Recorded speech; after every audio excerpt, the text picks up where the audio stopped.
අපි දැන් ගොඩක් කට්ටිය දැකලා නැති දෙයක් තමයි පෙන්නන්නේ. මේක ඇවිල්ලා ජපන් ජබර් සාකේ. හැබැයි මේක ඉතින් වතුර විනාශ කරනවා. හැබැයි බොහොම ලස්සන මලක් තියෙනවා. මල ඔයාලට පෙන්නන්න. මෙන්න සුපිරි මලක්. අවි බලන්න මාරම ලස්සනයි. ඔයාලා හොඳින් බලන්න ආවොත් මෙතන බහින්න යන්න එපා. එන ගැඹුරුයි මේ හරි මෙහෙම තිබ්බට උඩින් විතරයි කොළ තියෙන්නේ. කෑන්ට වැඩ ගැඹුරක් ආවොත් මෙතන බලලා යන්න වතුර බහින්න අනම්මනම් කරන්න හදන්න එපා. දැන් සොරබරෝයේ තව සුපිරි තැනක් බලන්න යන්නේ. පිටවාහනෙන් පිට වෙන වතුර තියෙන ස්විමින් pool එකක් වගේ. ඔය දැන් බලමු ගිහිල්ලා. ගොඩක් පල්ලමට යන්න ඕනේ. බලමු. right. වීඩියෝ බලාගන්න තියෙන්නේ සනන් Nmax එකකින් පමණයි. එන්දා ඔයාලා සබ්ස්ක්‍රයිබ් කරලා අපිට සපෝට් එකක් දෙන්න ඕනේ. ආවා නාන්ද පීනන්න පුළුවන් වැඩෝ ඉන්නවනම් සුපිරි නාන්ද. හැබැයි පීනන්න දරුවෝ එහෙම මේකට අඩියක්වත් තියන්න එපා. ඒ තරම් ගැඹුරුයි. එන්න බලන්න. සුපිරි ප්ලේස් එකක්. ඔබට පහත් කළා නම් පෙන්නන්න වීඩියෝ එක.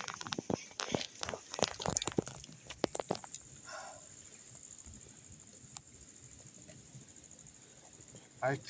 මේක ඇවිල්ලා මීටර් 200ක විතර ගොඩාක් දිගට තියෙන සුපිරි ටැංකියක්. අපි කියලා නැත්තම් අපි නානවා නම් හොඳ තැනක්. බොහොම පරිස්සමෙන් පීනන්න පුළුවන් නම් පීනන්න පුළුවන් අය විතරක් මෙතනට ඇවිල්ලා නාන්න. ඇතුලේ සිමිති දාලා තියෙන්නේ. ඒක පෙන්වන්න තමයි ආවේ. තව ගොඩක් දේවල් පෙන්වන්න තියෙනවා. අපි ඉස්සරහට ගිහලා බලමු. පිටවාණෙන් ආවනේ වතුර. කියලා මම අපි ඔයාලට පෙන්නුවේ නානවා නම් ටැංකිය වගේ තැනක් තියෙනවා කියලා.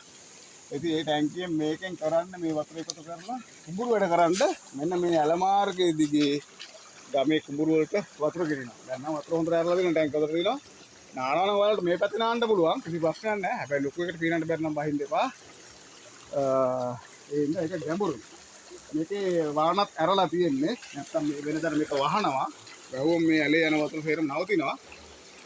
අද සාමාන්‍යයෙන් අඩි 7ක් 8ක් විතර වතුර ඇරලා තියෙන්නේ. අද ඔයාලට මම සොරබොර වැව ගැන පොඩි කෙටි හැඳින්වීමක් කරන්න. ලොකු යන්නේ බොහොම කෙටියෙන්. මේක හදලා තියෙන්නේ දුටුගැමුණු රජතුමා හිටපු කාලේ දුටුගැමුණු රජතුමාට විට කියන්නේ බුලත් විට හදලා දීපු එක්කෙනෙක් ඉඳලා තියෙන ඒ කාලේ. එයා ඒ බුලත් හදලා දෙන එයාගේ නම ඇදලා බුලතා කියලා තමයි එයාගේ නම කියලා තියෙන්නේ. එයා දුටුගැමුණු රජතුමාට 7 වතාවක්